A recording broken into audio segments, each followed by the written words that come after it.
Have you ever noticed how the most honest moments of your life rarely happen in front of anyone else? They happen when the room is quiet, when the world is finally not asking anything from you, when your body slows down just enough for your thoughts to catch up. And in those moments, something strange happens. You speak, not loudly, not dramatically, sometimes not even in full sentences. Just a word, a breath wrapped in sound, a quiet sentence spoken to no one, or maybe to yourself. Most people pretend this never happens. They brush it off, laugh it away. They don't talk about it because the world has taught them that talking to yourself means something is wrong. But what if the opposite is true?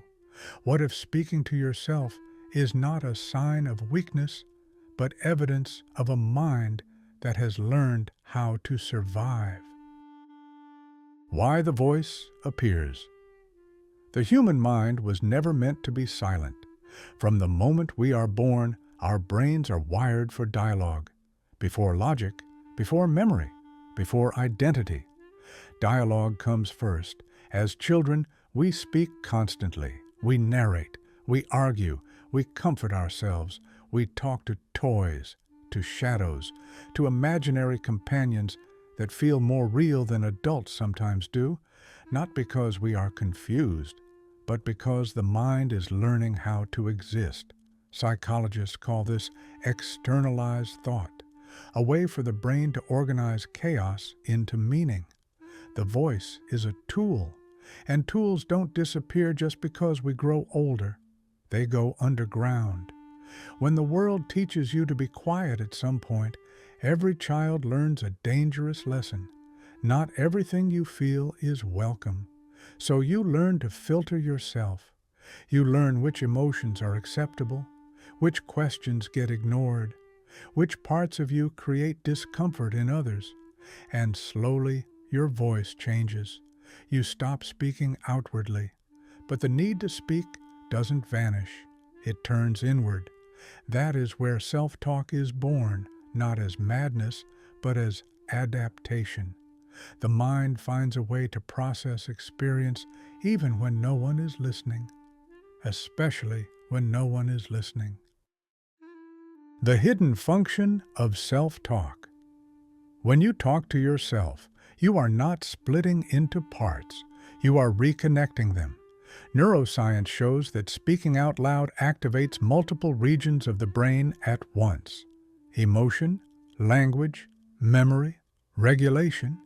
Your voice becomes a bridge between panic and calm, between confusion and clarity, between what you feel and what you can understand. This is why saying "it's okay" out loud can slow your heartbeat. Why hearing your own reassurance feels different than thinking it. Sound grounds the nervous system. Your body believes what your mind hesitates to accept. The voices within the inner world is not singular. There is the narrator, the voice that explains what is happening so you don't feel lost inside your own life. There is the protector, the voice that warns, doubts, questions, prepares for impact. There is the inner child, still waiting to be understood, still reacting to old wounds as if they are happening now.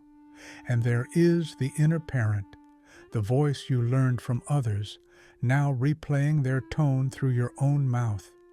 When you speak to yourself, these voices surface, not to confuse you, but to be heard.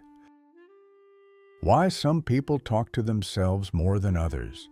People who talk to themselves frequently are often highly introspective, emotionally complex, sensitive to their environment, used to processing things alone. Many learned early that their inner world was safer than the external one, so the mind adapted.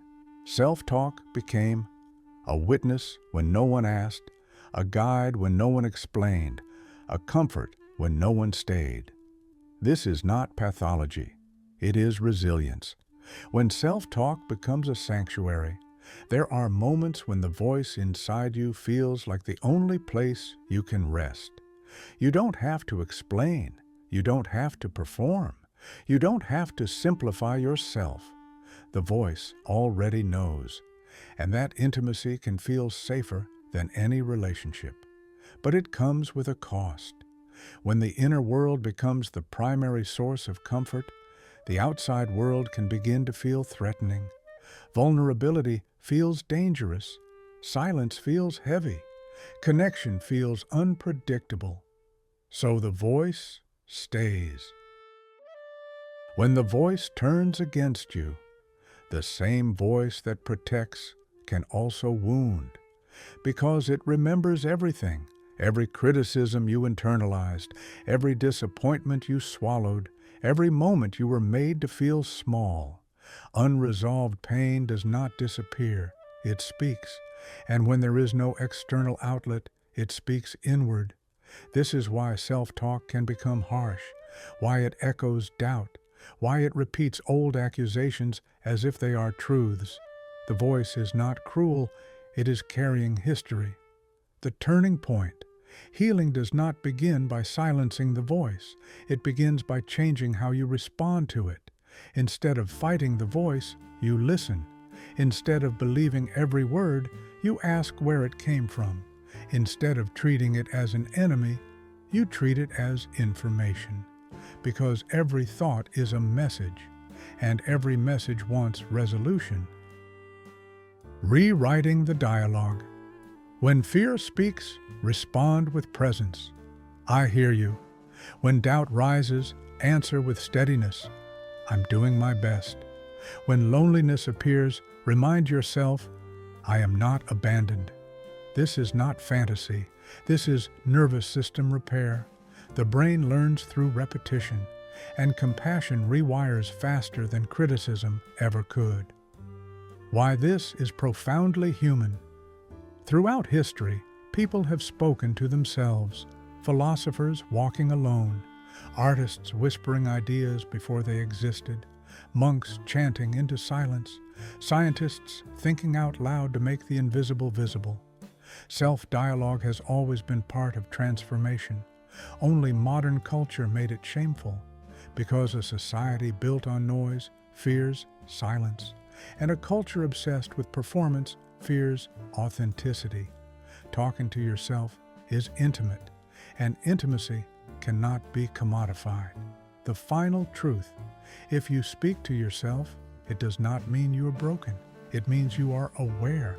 It means you are still listening, still processing, still refusing to disappear inside your own life. The voice inside you is not trying to control you. It is trying to reach you. So the next time you catch yourself whispering in an empty room, don't stop. Listen. You are not talking to yourself. You are coming home.